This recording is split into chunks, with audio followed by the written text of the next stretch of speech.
नमस्कार, माझे नाव मिसेस सीमा सचिन पाटील, शिक्षक प्रशिक्षणार्थी modern college of education Malkapur.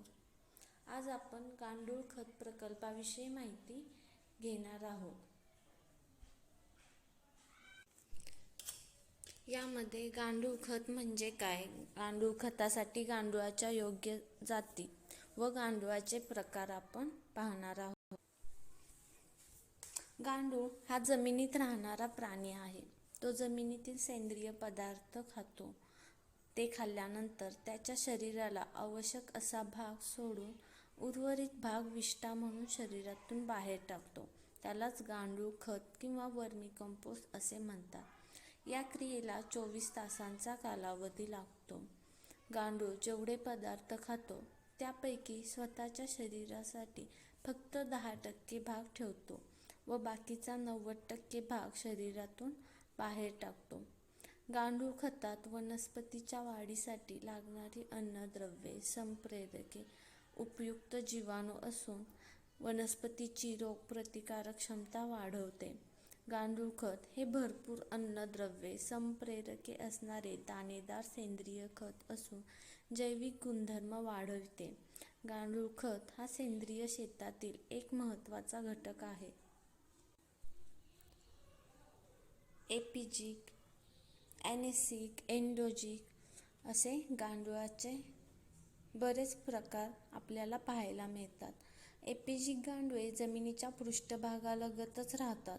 आपल्या अन्नापैकी 80% भाग सेंद्रिय पदार्थ खातात, तर 20% भाग माती व इतर पदार्थ खातात। त्यांचा प्रजननाचा दर अधिक असतो, त्यांचा आकार लहान असतो। ॲनेसिक गांडूळे साधारणतः जमिनीत 1 मीटर खोलीपर्यंत राहतात। ते सेंद्रिय पदार्थ व माती खातात, त्यांचा आकार मध्यम असतो। त्याचप्रमाणे एंडोजिक गांडूळे जमिनीत 3 मीटर अथवा त्याहून अधिक खोलीपर्यंत राहतात।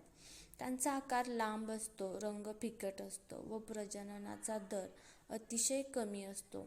ते बहुधा माती खातात। या 3 प्रकारांची वैशिष्ट्ये व गुणधर्म पाहता एपिजिक व ॲनेसिक गांडूळे खत तयार करण्यासाठी वापरतात। गांडूळाच्या 300हून अधिक जाती असल्या तरी प्रामुख्याने इसिना फोएटिडा, युड्रिलस, युजेनिया पेरिनोक्सी, एक्झोव्हेटस, फेरिटिमा इलोगेंटा या गांडूळाच्या महत्त्वाच्या आणि योग्य जाती आहेत। या जातीची वाढ चांगली होऊन त्या खत तयार करण्याची प्रक्रिया 40 ते 45 दिवसात होते। धन्यवाद।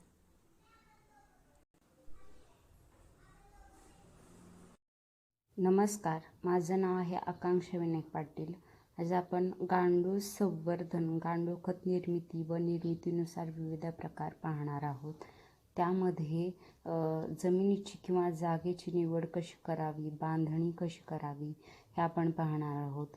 जमिनीची निवड करताना पाण्याचा निचरा होईल अशी जमीन निवडावी। तसेच मोठी झाडे शक्यतो नसावी, कारण त्याची जी मुळे आहेत ते पोषक घटक शोषून घेणार। शेजारच्या चित्रामध्ये दाखवलेलं आहे पहा, छप्पर आहे। हे छप्पर हे गरजेचं असतं सावलीसाठी। हे छप्पर जे आहे त्याची रुंदी साधारण 5.5 मीटर एवढी असावी व मध्यभागी जी उंची आहे ती 3 मीटर एवढी असावी। त्याचबरोबर बाजूची जी उंची आहे ती 1 मीटर एवढी असावी। तसेच जो जमिनीचा भाग आहे तिथे 2 चर खांदावे आणि हे चर साधारण चराची जी रुंदी आहे ती 1 मीटर एवढी व खोली 20 सेंटीमीटर असणं गरजेचं आहे व हे एकमेकांस समान अंतरावर असणे गरजेचे आहे। तसेच छपरामध्ये कोणत्या गोष्टी वापरल्या जाव्या, तर गवत किंवा भाताच्या पेढ्या ज्या असतात त्या वापरल्या जाव्या, तर नारळाची झापे, कपाशी अथवा जी तुरीची झाडे असतात त्याच्या काड्या वापरल्या जाव्या। ज्वारीचे ताटे वापरू शकतो आपण। तसेच प्लास्टिक, जाड असं प्लास्टिक वापरू शकतो। तसं सिमेंट किंवा आपण त्याला असं पत्रा याचाही आपण वापर करू शकतो। अशा प्रकारे आपण छप्पर तयार करू शकतो। शेजारच्या चित्रामध्ये दाखवला आहे पहा, की एकानंतर एक असे थर दिलेले आहेत. त्यानंतर गांडूळ आणि नंतर आपण पुन्हा त्यांचं अन्न आणि नंतर पाणी शिंपडणे आणि सर्वात वर गोणपाट ठेवणे अशी ही प्रोसेस आहे. यानंतर आपण पाहणार आहोत गांडूळ खत निर्मितीचे प्रकार. तर 3 प्रकार आहेत. त्यापैकी पहिला प्रकार आहे तो म्हणजे ढीग पद्धत किंवा बेड पद्धत. ह्यामध्ये जमिनीवर जो ढीग तयार केला जातो, जे आपण थर पाहिलेले त्यांचा, तो हा पहिला प्रकार. दुसरा आहे खड्डा पद्धत किंवा चर पद्धत आणि तिसरा प्रकार आहे टाकी पद्धत. याविषयी सविस्तर पुढच्या व्हिडिओमध्ये आपण पाहणार आहोत. नमस्कार, मी काजल आनंदराव पाटील. आज आपण गांडूळ खत तयार करण्यासाठी लागणारा कालावधी व गांडूळ खत तयार करण्यासाठी लागणाऱ्या महत्त्वाच्या बाबी पाहणार आहोत. यामध्ये प्रथम स्टेप आहे जागा तयार करून घ्यावी व एका बाजूला 1 फुटाचा उतार करून घ्यावा आणि त्यावर यानंतर BSC पावडर टाकावी, कारण जेणेकरून याला वाळवी व मुंग्या लागणार नाहीत.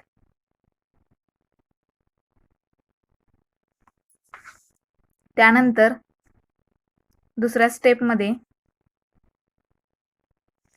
केलेल्या जागेवर टँक अंथरून घ्यावे. पॉकेटच्या सेंटर समोर बांबू स्टिक रोवून घ्यावेत.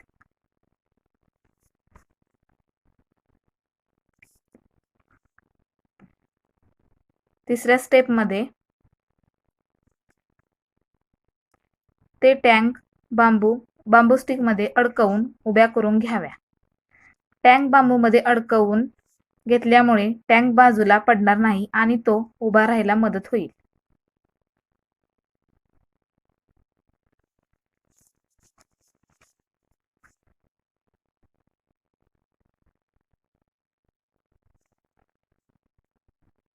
आता चौथ्या स्टेपमध्ये वर्मी वॉश लिक्विड जे वरून आपण टाकणार आहोत ते साठवण्यासाठी खड्डा काढून घ्यायचा आणि त्यानंतर जे लिक्विड आपण वरून टाकणार आहे ते वाया न जाण्यासाठी, ते बघा डाव्या बाजूला इकडं, ते वाया न जाण्यासाठी त्यामध्ये प्लास्टिक बकेट बसवून घ्यायचे. ते बकेट भरले तर ते आपण रियूज करू शकतो, म्हणजे ते वरून ते पुन्हा आपण त्याच्यावरती टाकू शकतो.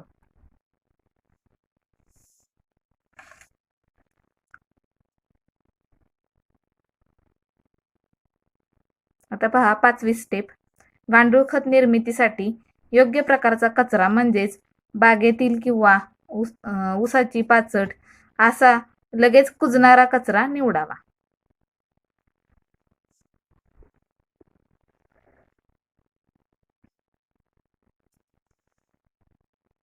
यानंतर स्टेप 6 बघा. गांडूळ खतासाठी अर्धवट कुजलेले शेण वापरायचे, कारण ताजे शेणखत वापरले तर गांडूळ मरू शकतात. यानंतर त्यात गांडूळ सोडावेत व त्यावर गवत टाकून झाकून घ्यावे. हे सर्व झाल्यावर दिवसातून 2 ते 3 वेळा पाणी शिंपडावे व याच्यामुळे काय होईल, टँक ओला राहील. यानंतर गांडूळाचा वापर करून गांडूळ खत तयार होण्यास साधारणतः 45 ते 50 दिवसाचा कालावधी लागतो. नमस्कार, मी कोमल प्रकाश निंबाळकर, B.Ed सेकंड इयर प्रशिक्षणार्थी. आपणाला गांडूळ खत तयार करण्याची पद्धती याबद्दल माहिती सांगणार आहे. गांडूळ खत ढीग आणि खड्डा या दोन्ही पद्धतीने तयार करता येते. ढीग पद्धतीने गांडूळ खत तयार करण्यासाठी साधारणतः 2.5 ते 3 मीटर लांबीचे व 90 सेंटीमीटर रुंदीचे ढीग तयार करावेत.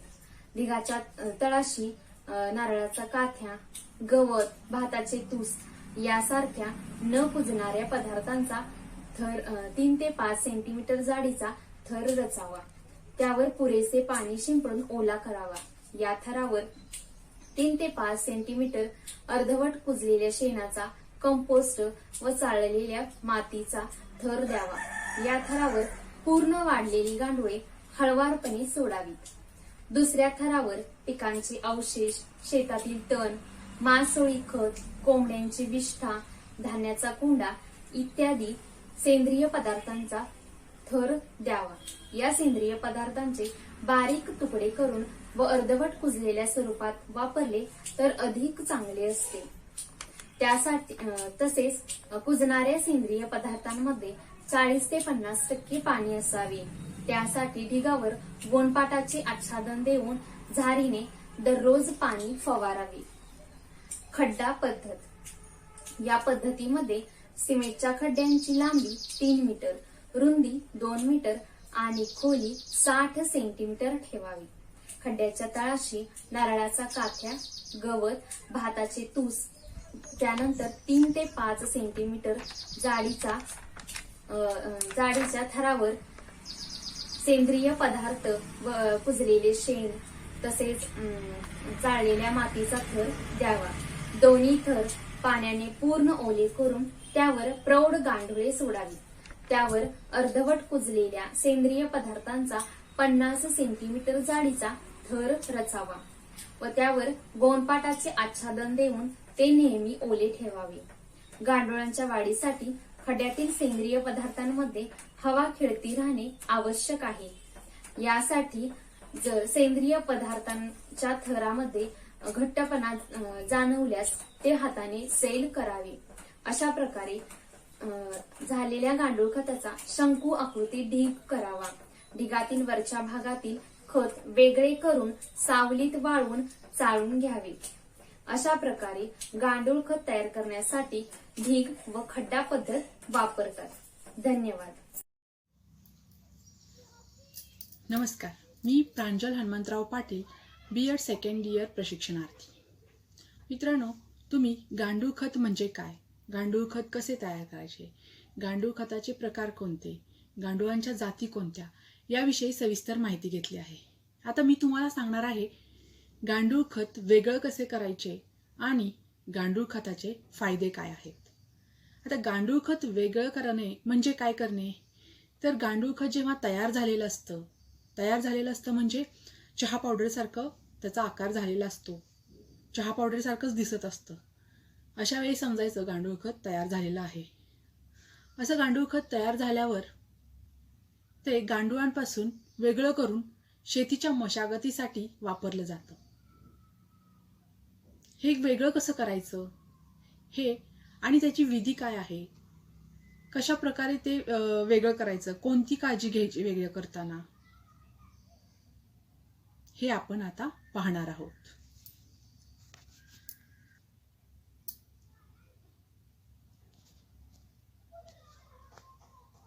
बघा, या चित्रामध्ये तुम्ही गांडूळ पाहू शकता. अशा प्रकारे वाफे केले जातात. हे गांडूळ खत आहे.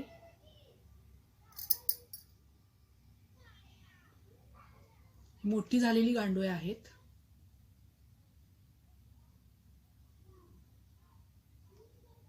अपरिपक्व गांडूळ खत आहे हे गांडूळ आणि गांडूळ खत हे वेगळं करून मगच गांडूळ खत अशा प्रकारचं गांडूळ खत मशागतीसाठी घेतलं जातं. बघा, याद्वारे आपण गांडूळ खत वेगळं करण्याविषयीची प्रोसेस पाहणार आहोत. गांडूळ खत तयार झालं हे कसं ओळखायचं, तर खताचा रंग काळसर तपकिरी झाल्यावर खत तयार झाले असे समजावे. खत तयार झाल्यावर पाणी देणे बंद करावे. वरचा थर थोडा कोरडा झाला की बिछाण्यातील पूर्ण गांडूळ खत गांडुळांसकट बाहेर काढावे. गांडूळ खत आणि गांडुळे वेगळी करताना उन्हामध्ये ताडपत्री हातरून किंवा गोणपाट अंथरून त्यावर या गांडूळ खताचे ढीग करावेत. म्हणजे उन्हामुळे गांडुळे ढिगाच्या तळाशी जातील व गांडुळे आणि गांडूळ खत वेगळे करता येईल. ढिगाच्या वरचे गांडूळ खत काढून घ्यावे, कारण त्या वरच्या थरामध्ये गांडूळ नसणार आहेत, गांडूळ खालच्या थरामध्ये गेलेली असतील. 3 ते 4 तासात सर्व गांडुळे परत खत तयार करण्यासाठी बिछाण्यात किंवा खड्ड्यात सोडावेत. अशाच पद्धतीने खड्डा, कुंडी किंवा टाकी पद्धतीने गांडूळ खत तयार करता येते. शक्यतो खत वेगळे करताना टिकाव, खुरपे यांचा वापर करू नये, म्हणजे गांडुळांना इजा पोहोचणार नाही. या व्यतिरिक्त दुसऱ्या पद्धतीप्रमाणे गादी वाफ्यावर तयार झालेला गांडूळ खताचा थर हलक्या हाताने गोळा करून घ्यावा व वाफ्यावर पुन्हा नवीन खाद्य टाकावे. या गांडूळ खतामध्ये गांडुळाची अंडी, त्याची विष्ठा आणि कुजलेले खत यांचे मिश्रण असते. असे गांडुळाचे खत शेतामध्ये वापरता येते.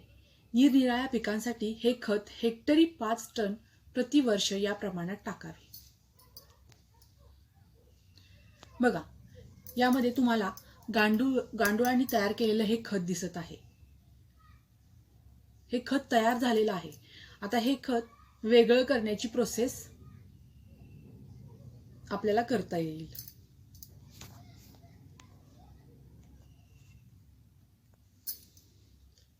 पहा, या चित्रात दाखवल्याप्रमाणे असा वाळू चाळण्याचा चाळा गांडूळ चाळण्यासाठी देखील वापरला जातो.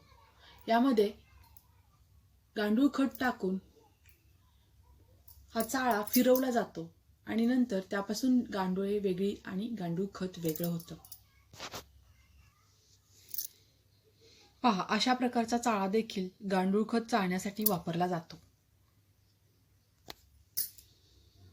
आता आपण गांडूळ खतांचे फायदे पाहणार आहोत. जमिनीचा पोत सुधारतो. गांडूळ खत काय करते? जमिनीचा पोत सुधारते.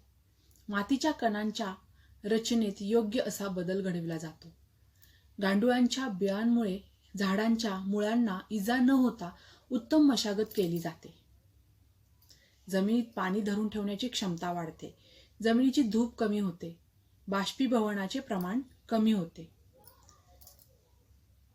जमिनीचा सामू म्हणजेच pH योग्य पातळीत राखला जातो.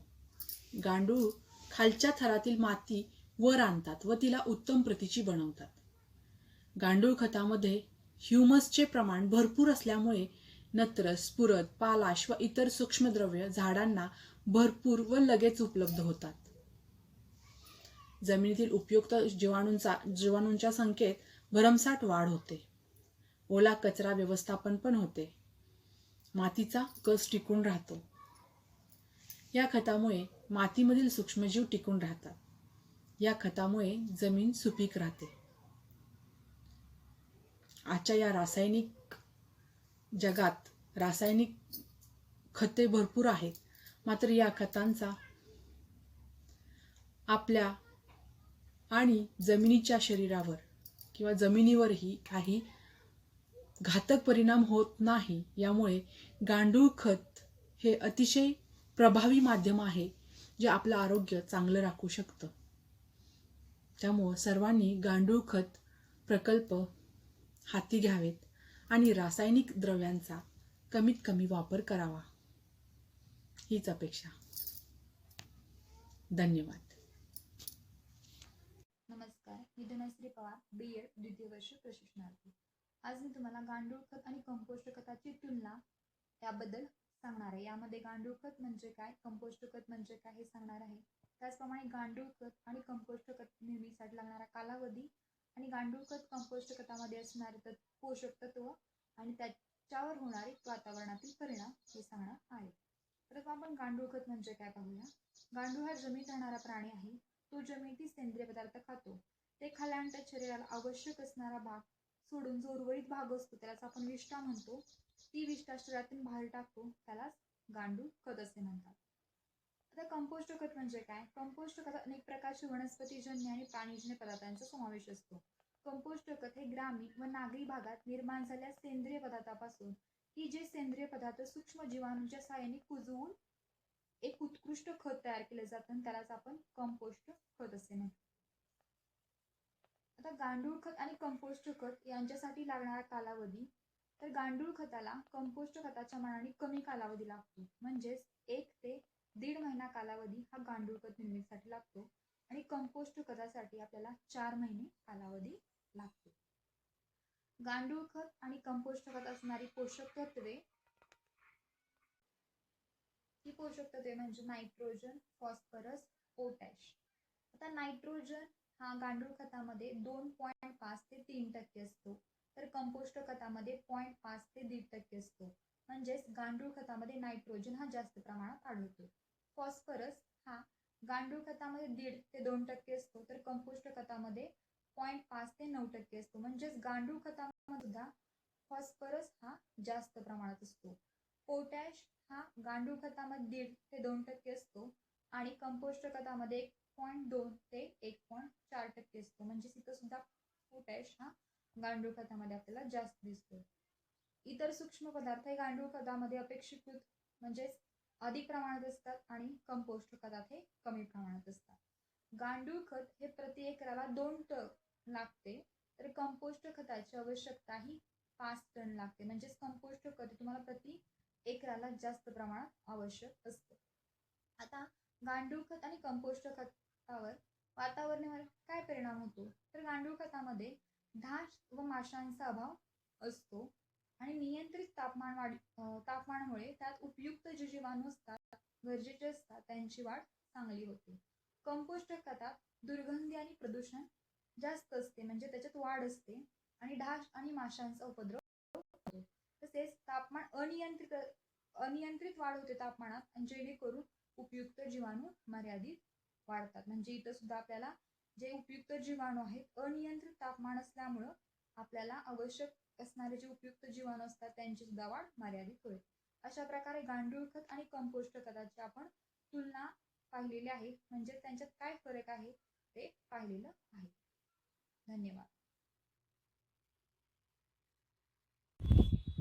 मी Vishwanath Patil, BEd second year प्रशिक्षणार्थी. आज मी तुम्हाला घरच्या घरी गांडूळ खत कसे बनवायचे हे दाखवणार आहे. तर चला आपण स्टार्ट करूया. आधी एक बादली घेऊन त्याच्यामध्ये खालचा एक लेयर मातीचा बनवून घ्या.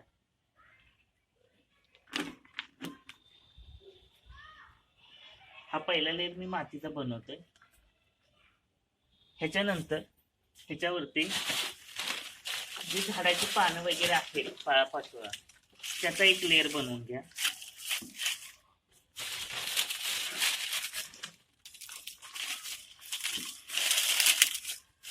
आणि हा लेयर झाल्यानंतर त्याच्यावरती आपले जे किचन वेस्ट असतात त्याचे एक लेयर बनवून घ्या. हे किचन वेस्ट आहे ह्याचा एक लेयर बनवला आणि त्याच्यानंतर ह्याच्यावरती थोडीशी पुन्हा एक मातीचा एक लेयर बनवून